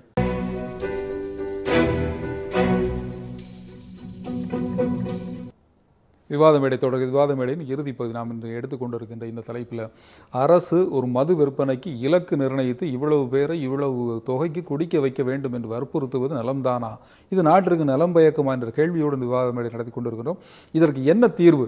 இது மாதிரியான நிகழ்வுகளை, இது மாதிரியான இலக்குகள் நிர்ணயித்து தமிழர்களை குடிக்க வைத்து அவர்களுடைய குடும்பங்களை சீரழிப்பதை தடுப்பதற்கு, இந்த குடியின் கெடுதலை நிறுத்துவதற்கு என்ன செய்யலாம் என்கின்ற தீர்வு நோக்கி நாம் போக வேண்டிய கட்டத்தில் இருக்கிறோம். நம்மோடு பேசுவதற்காக சசி பெருமாள் இருக்கிறார் சேலத்திலிருந்து. ஐயா சசி பெருமாள், இப்போ இந்த பிரச்சனைக்கு தீர்வு என்ன? இது இறுதி பகுதி சுருக்கமாக சொல்லுங்கள். சுருக்கமாக சொல்ல போனால் மக்கள் விழிப்புணர்வு அடைய வேண்டும். இந்த மதுவுக்கு அடிமையாகிவிட்ட நிலை, இது 2ஆம் சுதந்திர போராட்டமாக நினைத்து, எப்படி நம்முடைய நாடு அடிமைப்பட்ட காலத்தில் ஒவ்வொருவரும் தன் ஆர்வத்துடன் நாட்டை காப்பதற்காக தன்னை அர்ப்பணித்துக் கொண்டார்களோ, அதை போல இன்று இளைஞர்கள் அத்தனை பேரும் இந்த மதுவுக்கு அடிமையாக்கப்பட்டு கொண்டிருக்கிறார்கள். அவர்களை மீட்டெடுக்க வேண்டியது இன்று இருக்கக்கூடிய சமூக ஆர்வலருடைய கடமை. இந்த மது என்பது காலங்காலமாக இருக்கிறது என்பதை சொல்லிக் கொள்வதை நாம் கொஞ்சம் மாற்றியாக வேண்டும். ஏனென்றால் ஒரு காலத்தில் உடன்கட்டை ஏறுகின்ற பழக்கம் இருந்தது. அதை நியாயப்படுத்தி நாம் வைத்தோமா? அதை மாற்றினோம் அல்லவா? அதுபோல ஒரு காலத்தில் தவறாக மது குடித்தார்கள், எனவே இது காலம்பரா இருக்கத்தான் செய்யும் என்று நாம் வாதாடுவதை நாம் நிறுத்திக் கொள்ள வேண்டும். எனவே மக்கள் அனைவரும் தேர்தலில் அல்லது எந்த ஒரு காலகட்டத்திலும் இது போன்ற ஊழல்வாதிகளுக்கு துணை போகாமல் விழிப்புணர்வு அடைந்து, நமக்கு டெல்லி ஒரு பெரிய வெளிச்சத்தை கொடுத்திருக்கிறது. தொடப்பத்தால் அந்த ஊழல்வாதிகளை ஓட்டுவதற்காக அவர்கள் தயாராக இருக்கிறார்கள், வழிகாட்டியாக இருக்கிறார்கள். அப்படி நாட்டில் இருக்கக்கூடிய அத்தனை பேரும் இளைஞர்களும் விழிப்புணர்வு அடைய வேண்டும். சமூக ஆர்வலர்களும் தன்னுடைய கருத்து முரண்பாடுகளை களைந்து விட்டு ஒன்றுபட வேண்டும், மதுவுக்கு எதிராக போராட வேண்டும். அப்பொழுதுதான் இந்த மக்களுக்கு மன தெளிவு வரும், ஒற்றுமை வரும். அப்பொழுதுதான் நாட்டில் நடக்கக்கூடிய அத்தனை ஊழல்களும் கொடுமைகளும் ஒழிக்கப்படும். அதற்கு முதற்கட்டமாக மதுவை ஒழிக்க வேண்டும் என்பதே என்னுடைய கோரிக்கை. நல்லதுங்க ஐயா, நல்ல கருத்துக்களை சொல்லுங்க. செல்லப்பாண்டி, நான் இப்போ உங்கள்ட்ட வர விரும்புகிறேன். இப்போ இந்த பிரச்சனைக்கு தீர்வு காண்பது எப்படி? உங்களுடைய கருத்துக்களை சுருக்கமாக சொல்லுங்கள். இறுதி பகுதி. தமிழக அரசு ஆட்சியாளர்கள் நிச்சயமாக மதுவிலக்கை அமல்படுத்துவதற்கு வாய்ப்பில்லை. இவர்களுடைய இலக்கு என்று நிறைவேறுமோ என்பதிலும் எங்களுக்கு ஒரு இன்னும் தெளிவான தொலைநோக்கு பார்வை இல்லை. அதுவரை தமிழ்நாட்டிலே மதுவினால் பாதிக்கப்பட்ட 1.5 லட்சம் தமிழச்சிகள் தாலிகளை இழந்திருக்கின்றார்கள். அவர்களுக்கு இந்த மதுபான கடைகள் விற்பனையாகின்ற வரை இளம் விதவைகளுக்கு மாதம் 5000 ரூபாய் அந்த டாஸ்மாக் கடைகளிலே ரொக்கமாக வழங்க வேண்டும். 50 வயதை தாண்டிய விதவைகளுக்கு 3000 ரூபாய் வழங்க வேண்டும். மது குடிப்போருக்கு இன்சூரன்ஸ் 5 லட்சம் ரூபாய்க்கு இன்சூரன்ஸ் செய்து தர வேண்டும். மாவட்டந்தோறும் மருத்துவமனை அமைத்து தர வேண்டும்.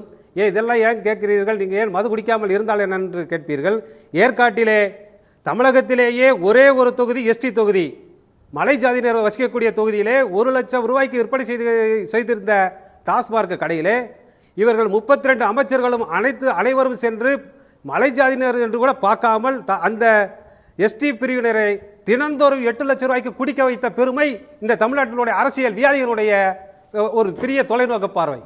அப்பேற்பட்ட இந்த அரசியல் வியாதிகள் இருக்கின்ற வரை எங்களுடைய குடிப்பொருளுக்கு புனரமைப்பையும் குடிக்காதவர்களுக்கு பாதுகாப்பு, தமிழ்நாட்டிலே குடிக்காதவர்களுக்கு அரசு வேலைவாய்ப்பில் முன்னுரிமை தர வேண்டும், குடிப்பவர்களுக்கு இன்சூரன்ஸ் தர வேண்டும், எங்களுக்கு 2 வீலர் கார் ஆகியவற்றை தனி நம்பர் பிளேட் வேண்டும், மற்றும் இந்த இளம் விதவைகளை தமிழகம் முழுவதும் கணக்கெடுத்து அவர்களுக்கு உதவித்தொகை வழங்க வேண்டும் என்பதுதான் இந்த நேரத்தில் சொல்லிக் கொள்கின்றேன். நல்லது செல்லப்பாண்டியன். திருச்செல்வன், நான் உங்களிடமிருந்து வர விரும்புகிறேன். இந்த பிரச்சனைக்கு தீர்வு காண்பது எப்படி? பூரண மதுவிலக்கு ஒரு பக்கம் இருந்தாலும் கூட இன்றைக்கு இலக்கு வைத்து மது விற்பனை நடக்கிறது. இது போன்ற விஷயங்களை தவிர்ப்பதற்கு என்னென்ன செய்யலாம்? அதுங்க, இப்போது மது எளிதில் கிடைக்கக்கூடிய வகையில் தெருவுக்கு ஒரு கடை இருப்பதை குறைக்கணும், விற்பனை நேரத்தை குறைக்கணும். இன்றைக்கு விற்பனை நேரத்தை குறைக்கின்ற முறையில் அதனுடைய விற்பனையினுடைய எண்ணிக்கை என்பது குறையாது. எப்படி இருந்தாலும் குடிக்கிறவங்க குடிப்பாங்க. அப்போது இன்றைக்கு விற்பனையை குறைப்பதற்கான காரணமாக நம்ம எடுத்துக்கொள்ள வேண்டியது உற்பத்தியை குறைக்கணும். உற்பத்தி குறைக்கணுன்றதுக்கான வாய்ப்பு என்பது இல்லை. அநேகமாக பெரியவர் சசி பெருமாள் சொன்ன மாதிரி அரசு தரப்பில் இருக்கக்கூடிய அரசியல்வாதிகளுடைய சார்பு நிலையில் இருக்கக்கூடிய ஆலைகள் தான் அதிகமாக இருக்குது. ஆக உற்பத்தியை குறைக்குவதற்கான நடவடிக்கை அரசாங்கம் எடுக்கணும். அதே போன்று இன்றைக்கு அரசு தரப்பில் போதை விழிப்புணர்வு முகாம்களை நிகழ்ச்சிகளை நடத்துவதாக சொல்கிறாங்க. அதை கூடுதலாக இந்த போதையினால் வரக்கூடிய விளைவுகளை, அதனுடைய ஆபத்துகளை மக்கள் மத்தியில் கொண்டு செல்வதற்கு விரிவான ஏற்பாடை ஒரு அரசு தரப்பில் மட்டும் ஒரு செய்தி விளம்பரத்துறை மட்டும் பண்ண முடியாது. பொதுமக்களையும் இணைத்து, தன்னார்வ அமைப்புகளை இணைத்து, அரசியல் கட்சிகளையும் இணைத்து இந்த போதை குறைப்பதற்கு, மதுவில் அடிமையாக இருக்கக்கூடிய எண்ணிக்கை குறைப்பதற்கு அரசு தரப்பில் ஒரு பெரும் புரட்சியின் மூலமாக தான் இதை ஒரு மாற்றத்தை உருவாக்க முடியும். ஆக போதை என்பது வெறும் விற்பனை சார்ந்து மட்டுமல்ல, ஒரு கலாச்சார ரீதியான விஷயம் என்பதை பதிவு செய்ய விரும்புகிறேன். நல்லது, நல்ல நல்ல கருத்துக்களை வைத்திருக்கலாம் வேல்மணி சார். உங்கள்கிட்ட வர விரும்புகிறேன். இப்போ இந்த பிரச்சனைக்கு தீர்வு காண்பது எப்படி? ஒன்று, கடைகளின் விற்பனை நேரத்தை குறைக்கலாமா, அல்லது வேறு எந்த மாதிரியாக செய்தால் மது விற்பனை குறைத்து காலப்போக்கில் மது விலக்கை நோக்கிய ஒரு பயணத்தை கொண்டு செல்லலாம்? சுருக்கமாக சொல்லுங்கள். இறுதி. நிச்சயமாக ஒரு அரசு நினைத்தால் நிச்சயம் இதில் கண்டிப்பாக இதை முழுவதுமாக ஒழிக்க முடியும். அதற்கான எல்லா விதமான அரசு இயந்திரங்களும் நம் கைகளில் இருக்கிறது. என்னை பொறுத்தவரையில் நிச்சயமாக இதற்கு ஒரு அரசியல் மாற்றம் வேண்டும், ஒரு மாற்று அரசியலும் வேண்டும். நிச்சயமாக எல்லா 100% மக்கள்களிலும் இன்றைக்கு புறையோடி கிடைக்கிற இந்த ஊழல் எப்படி ஒழிக்கப்படுவதற்கு ஒரு மாற்று அரசியலை டெல்லியில் இருக்கிற படித்த வர்க்கத்தினர் ஏற்றுக்கொண்டிருக்கிறார்களோ, அதுபோல் இந்த நாட்டில் இருக்கிற பல சரிசமமாக ஆண்களுக்கு சமமாக இருக்கிற அத்தனை தாய்மார்களுடைய இந்த தாலிகள் அறுக்கப்படுகின்ற, எதிர்கால தலைமுறையுடைய வாழ்வு சூறாக்கப்படுகின்றன, இந்த குழந்தையின்மை, இந்த ஆள்காக அதிக பாதிப்பு ஏற்படுத்தி இன்றைக்கு மருத்துவ ரீதியாகவும் ஏற்படுகின்ற இந்த பாதிப்புக்கெல்லாம் ஒரு முடிவு கட்டுவதற்கு ஒரு நல்ல ஒரு மாற்று அரசியல் தலைமை இங்கு பூரண மதுவிலக்கு இருக்கும். இங்கு விவசாய நிலங்கள் விளைநிலமாக ஆக்கப்பட மாட்டாது.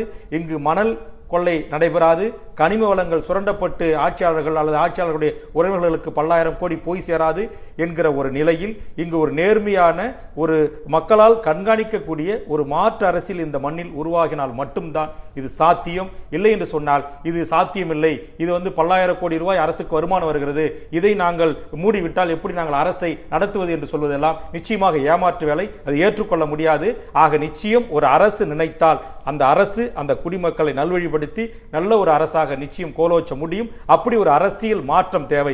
எப்படி தமிழீழ விடுதலை போராட்டத்தை இந்திய அரசை தன் பக்கம் இந்த தமிழ் சமூகத்தின் மாணவர் சமூகம் திரும்பி பார்க்க வைத்ததோ, அதுபோல் தமிழ் சமூகத்தின் மாணவர் சமூகம் நாளைய இளைய தலைமுறையும் நிச்சயம் இதற்கான ஒரு மாற்று அரசியலை முன்வைப்பார்கள். அப்போது என் தமிழ் சமூகத்திற்கு ஒரு நல்லதொரு விடியில் கிடைக்கும் என்கிற நம்பிக்கையில் பயணிக்கிறேன். நன்றி. நல்லது சார். நாராயண் சார், இப்போ உங்களுடைய கருத்து என்னவாக இருக்கக்கூடும்? இந்த பிரச்சனையில் மது விற்பனை குறைத்து காலப்போக்கில் மது விலக்கு அப்படிங்கிற ஒரு இலக்கு நோக்கி பயணிப்பதற்கு தமிழகம் என்ன செய்யலாம்? சுருக்கமாக சொல்லுங்கள். 2 மணித்துளிகள் இருக்கிறது. இப்போ குடித்துவிட்டு ஓட்டுவது தொடர்பாக உலகத்திலேயே ரொம்ப கடுமையான சட்டம் இருக்கிறது இந்தியாவில் தான். ஆனால் அமல்படுத்துவதில் மிகப்பெரிய ஓட்டை இருக்கிறது. அதே மாதிரி பார்த்தீங்கன்னா 21 வயதுக்கு கீழே உள்ளவங்களுக்கு கொடுக்கக்கூடாதுன்னு அரசுடைய ஆணையே இருக்கிறது. ஏன்னா 21 வயசு வரையும் உடலும் மனமும் வளர்ந்து கொண்டிருக்கிற போது அப்போ குடித்தார்கள் என்றால் மிகப்பெரிய பாதிப்பு ஏற்படும். 21 வயதுக்கு பின்னர் ஒருத்தர் குடிப்பதாக இருந்தால் அது ஒரு பொழுதுபோக்காக போகுமே தவிர அதனால் மிகப்பெரிய பாதிப்புகள் ஏற்படாது. மிலிட்ரியில் இருக்கிறவங்க பார்த்தீங்கன்னா முழுக்க முழுக்க அரசே தான் சரக்கு கொடுத்துட்ருக்கு. இப்போ மிலிட்ரியில் வேலை செய்கிறவங்கலாம் இப்போ முழு மது விலக்குன்ற போது அவங்களுக்கு கொடுக்கறத எப்படி நிறுத்த போகிறோம்? இந்த மாதிரியான ஒரு சூழல் இருக்கிறது. அது மாதிரி பார்த்தீங்கன்னா குடிப்பதையும் உடன்கட்டை ஏறுவதையும் தொடர்பு கொடுத்து பேசுவது தவறு. குடிப்பது காலங்காலமாக இருக்கிற ஒரு கலாச்சார பழக்கம் தான் இருக்கிறது. மக்களிடம் இருக்கிற ஒரு கலாச்சார பழக்கம். ஆடு சாப்பிட்ற மாதிரி மாடு சாப்பிட்ற மாதிரி இது ஒரு மகிழ்ச்சியான ஒரு விஷயமாக தான் இருக்கிறது. அதான் இன்றைக்கு சந்தை பொருளாதாரத்தில் எப்படி ஒரு சுரண்டல் அமைப்பு ஏற்பட்டு இருக்கிறோ அதே மாதிரியான ஒரு சுரண்டல் அமைப்பாக இன்றைக்கு மாறிவிட்டது. இதை தடுப்பதற்கு பார்த்தீங்கன்னா அதேமாதிரி ஏற்கனவே தோழர் சொன்ன மாதிரி 150 மீட்டர் பள்ளிகளிலிருந்தும் கல்லூரிகளிலிருந்தும் வழிபாட்டு தலங்களிலும் இருக்கக்கூடாதுன்ற சட்டத்தை 50 மீட்டராக மாற்றினது 2003. இந்த 3 விஷயம் அதே மாதிரி இப்போ 21 வயதுக்கு கீழே உள்ளவங்களை கொடுக்கூடாதுன்னா கூட சட்டத்தில் இருந்தால் கூட அதை கொடுத்துட்ருக்காங்க. இந்த 3 விஷயம் தொடர்பாகவும் பொதுநல வழக்கு நான் போட்டு சென்னை உயர்நீதிமன்றத்தில் இருக்கிறது, நிலுவையிலேயே இருக்கிறது. நீதிமன்றத்தில் போய் மீண்டும் மீண்டும் முறையிட்டு இது தொடர்பான ஒரு தீர்வை வாங்குவது ரொம்ப கஷ்டமான விஷயமா இருக்கிறது. கல்லில் நார் உருக்கிற விஷயமா இன்றைக்கு நீதிமன்றமும் ஆகிவிட்டது என்பதுதான் பெரிய பிரச்சனை. ஆக அடிப்படையில் இது இந்த சீர்திருத்தங்களில் நீதிமன்றமே சீர்திருத்தத்துக்கு உட்பட்டாதான் இந்த மாதிரியான விஷயங்களுக்கு மக்கள் நலம் தொடர்பான தீர்ப்புகள்லாம் வரும். இப்போ அடிப்படையில் மக்களிடம் ஒரு புரட்சியை உருவாக்கினால் மட்டும்தான் இதுக்கு இந்த மாற்றம் வரும். ஏற்கனவே சொன்ன மாதிரி அரசியல் கட்சிகள் மாறினா மட்டும் போதாது, அரசியல் கலாச்சாரத்திலேயே மாற்றங்கள் கொண்டு வர வேண்டியிருக்கிறது. ஜனநாயகம் ஆளுகை இதிலெல்லாம் மிகப்பெரிய மாற்றங்களை கொண்டு வர வேண்டியிருக்கு. அது மக்களுடைய கையில் தான் இருக்கிறது. கோழியா முட்டையான்ற மாதிரி ஒரு கதையாக இருக்குது. ஆனாலும் தொடர்ந்து நம்ம மக்களிடம் செயல்பட்டு கொண்டு மக்களிடம் பொது கருத்து உருவாக்கி இதன் மூலமாக ஒரு மாற்று அரசியலை தமிழகத்திலும் இந்தியாவிலும் நிலைநிறுத்தும் பொழுதுதான் இந்த மாதிரியான அவலங்களுக்கு ஒரு முற்றுப்புள்ளி வைக்க முடியும். நல்லது சார். நல்ல கருத்துக்களை முன்வைத்து நம்முடைய விருந்தினர்கள் அனைவரும் நல்ல கருத்துக்களை முன்வைத்திருக்கிறார்கள். கொண்டாட்டங்கள் என்பது மதுவோடு கழிந்து விட வேண்டாம், மகிழ்ச்சியோடு கழியட்டும் என்பதையே இந்த மன்றம் முன்னிறுத்தி பங்கு பெற்ற அனைத்து விருந்தினர்களுக்கும் நன்றி கூறிக்கொள்வதோடு இன்றைக்கு இத்தோடு நிறைவு கூறுகிறது விவாத மேடை நிகழ்ச்சி.